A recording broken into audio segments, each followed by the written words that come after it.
welcome back to another episode of Warren Cali. In this episode, I'm going to detail the story of NBA player Demar DeRozan.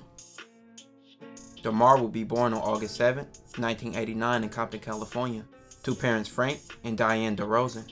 Demar's circumstances wouldn't be like most of his peers. He had a good home setting with two working parents who he both had a good relationship with.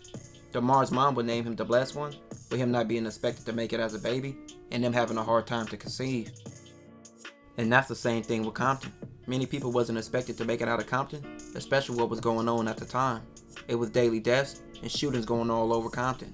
It was almost gangs in every area of the city, and for Demar, this would be tough. Demar would lose a lot of family and lose a lot of friends in his life. Before he was even born, he would lose an uncle named Lamar, so he would grow up seeing a lot of constant violence going on around him. Growing up on the east side of Compton, it was known as one of the toughest areas in the city. Demar faced a lot growing up. Demar grew up in the pocket hood Compton Crips turf, one of Compton gangs that were heavily involved in killings, drug dealing, and all criminal activity. So Demar's daily life, this is what he's seen, and he experienced a lot. And a lot of Demar's family members were already Crips themselves.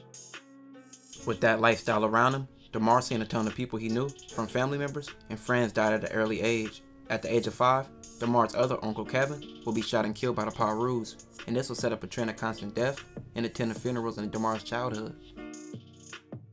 With his environment, Demar had to become a product of his area.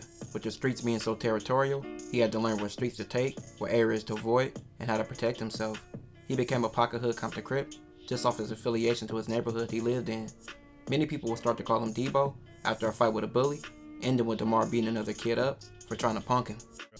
With Demar being a force and a bully on a basketball court.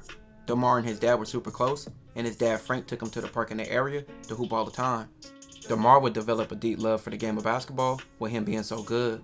Demar's hood wouldn't even allow him to participate in any crimes and always had his back if anything happened. Entering high school, Demar wouldn't choose the notorious Dominguez High School that produced several basketball players like Tyson Chandler, Tayshaun Prince, Brandon Jennings, and several more, but instead, he went to a school he felt more comfortable at, where several Crips in his area went to, that being Compton High. In Demar's freshman year at Compton High, he would become a star and average 26 points and 8 rebounds per game. Put him on notice for everybody to know he was up next.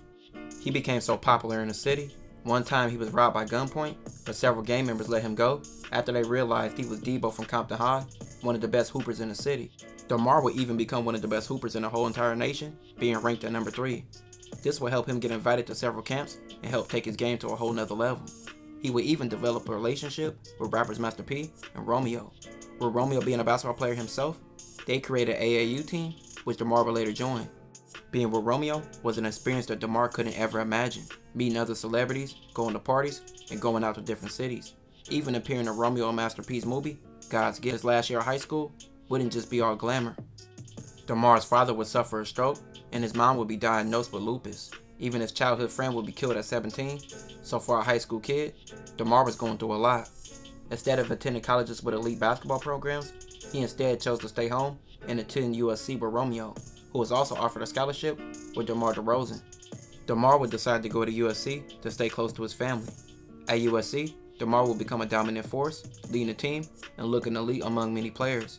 In his 1 year at USC, Demar would get high praise, and many people would compare him to NBA player Vince Carter. Demar would enter the 2009 NBA draft after his 1 season at USC, stating he needed to take care of his family, and just so happened, he would be drafted by the same team who drafted Vince Carter, the Toronto Raptors. Demar was selected with the 9th pick. Demar would take a few years to develop and later became a star on the Raptors, and with the help of point guard Kyle Lowry, they would become a deadly duo in the Eastern Conference. While in Toronto, Demar would make 4 All-Star teams and even 5 playoff appearances, giving the city of Toronto and the Raptors everything he had, but also being known for throwing up the sea for Crip many times throughout his career. But that wouldn't be enough for them, and they would trade him to the Spurs. Mentally, that would hurt Demar, where he gave in Toronto everything he had and being traded. But also, his dad was getting sicker by the day. He was facing his own battles in life and a lot of trauma. And the sickness of his father, Demar was entering depression, and to see Kawhi, the man he was traded for, win a championship the first season with the Raptors, after Demar tried so many years, this would deeply hurt him. Demar would play 3 seasons with the Spurs and take them to the playoffs once, but in his last season, Demar's dad would die. DeMar would write an emotional post on Instagram to his father, letting him know how much he appreciated him. The next season, DeMar would play for the Chicago Bulls, and he would have his best individual season ever, averaging 28 points a game, the highest he ever had. He seemed to find his motivation again, and playing for his dad was the biggest factor. Posted on Twitter the Kevin Gates line, "The depression has the best of me." Did you realize it was going to resonate with so many people? No, I really didn't. To be honest with you, it was a actual feeling that I was feeling in that moment, and how I felt like, and the only way in that moment I could express it was, relating with a song and the lyrics, and I tweeted it. I woke up the next day, feeling good until I looked at my phone and realizing, what have I just started, and it kind of was a blessing in disguise, me doing it, because it opened me up and helped me realize so much for myself and so much empathy for the outside world of people just going through so much. And with that, it just put me in a position of understanding how to help not just myself, but others in the process. I feel like DeMar would finally get the praise that he deserved, and many people would say he was an elite star. He still hasn't won a championship yet, but he's still working to that as his ultimate goal. He has overcame a lot from death and life tragedies. DeMar overcame a lot and never gave up, but even went harder on every obstacle he wanted in his life and everything in his way.